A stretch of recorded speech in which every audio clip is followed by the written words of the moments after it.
Bună dimineața! Bună dimineața la prânz! Dar e bine și acum. Bună dimineața, dragă om!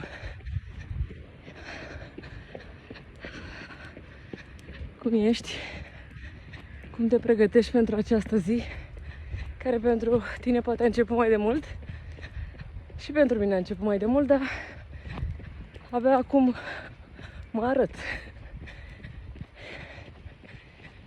Ce ți-ai propus să faci pentru tine și pentru corpul tău astăzi? Conștientizează ce nevoi ai, cere ajutorul acolo unde nu te descurci și hai la treabă. Pentru că am 3 provocări pentru tine astăzi. Prima.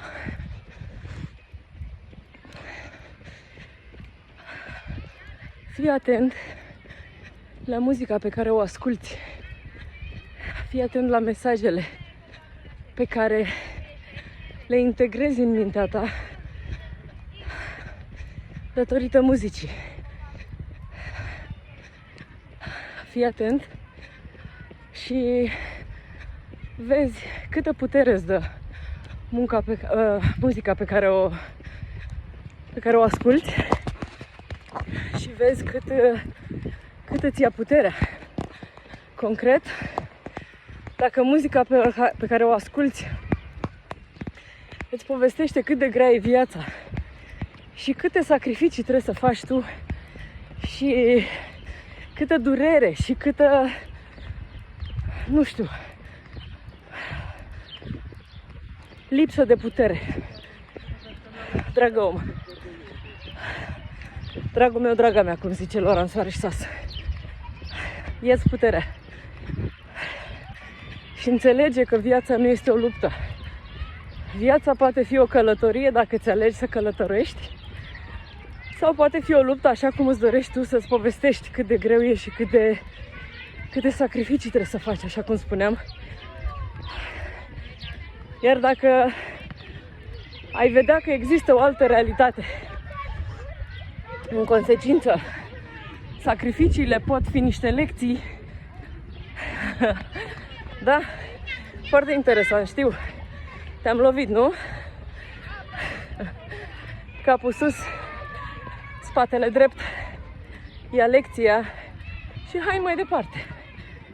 Nu te afunda să-ți explici de ce ești tu ghinionist, de ce ești tu chinuit, de ce ești tu amărât și mai știu eu cum, pentru că nu vei face decât să te experimentezi și să devii un expert în a te victimiza și a-ți explica de ce nu funcționează la tine lucrurile.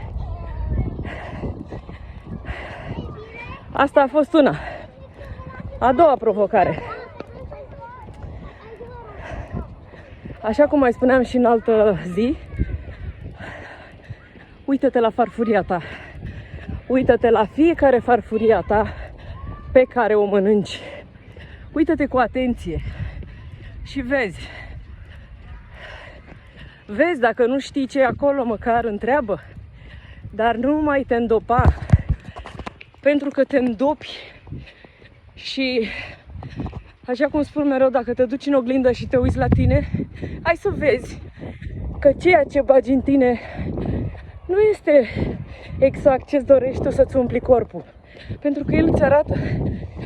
Și așa cum spune și Gabor Mate, și nu e singurul, spun mulți lucrul ăsta și se vede concret, corpul nu minte niciodată. Dacă îți dai seama de lucrul ăsta și înțelegi că dacă ți-ai găsit scuza perfectă că ai nu știu ce boală sau ai nu știu ce afecțiune și mai știu ce teorie, întoarce-te la farfurie. Dragă om, nu te judeca. Caută doar oameni potriviți care au rezultate extraordinare și urmează-i. Altfel, nu ajută cu nimic dacă doar dăm din gură. A treia provocare. Hidratarea. Dă-ți voie să-ți povestești despre apă, că este izvorul vieții tale. Nu mai merge pe teoria minților mici și înguste, care spun că apa n-are gust, că nu e bună. Este pleonasm. Ea nu poate avea gust, că de-aia este apă. Înțelegi? Este doar o hrană lichidă, dacă o putem numi așa. Sigur este așa. Și deoarece suntem peste 70% apă, avem nevoie de hidratare constantă. Așa că, dragul meu, draga mea, pentru astăzi te las cu cele 3 provocări. Ai grijă la cuvintele pe care le auzi tot timpul și care ți se învârt în minte. Dacă cumva cineva îți spune că trebuie să lupți în viața asta, că nu știu, nu, caută soluțiile potrivite ție și trăiește cu bucurie. 2.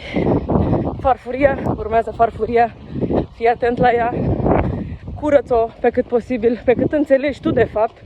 Dacă nu înțelegi, bineînțeles, cere-mi ajutorul. 3. Hidratarea. Apa. Apa iubește apa, pentru că ea nu trebuie să fie altceva decât apă. Nu te mai păcăli. Iar acestea fiind spuse, te încurajez să-mi scrii în privat și să-mi dai voie să mi te alături ție în această călătorie, să vezi că un stil de viață echilibrat poate fi și foarte frumos și cu bucurie. Zi cu spor să ai și toate bune!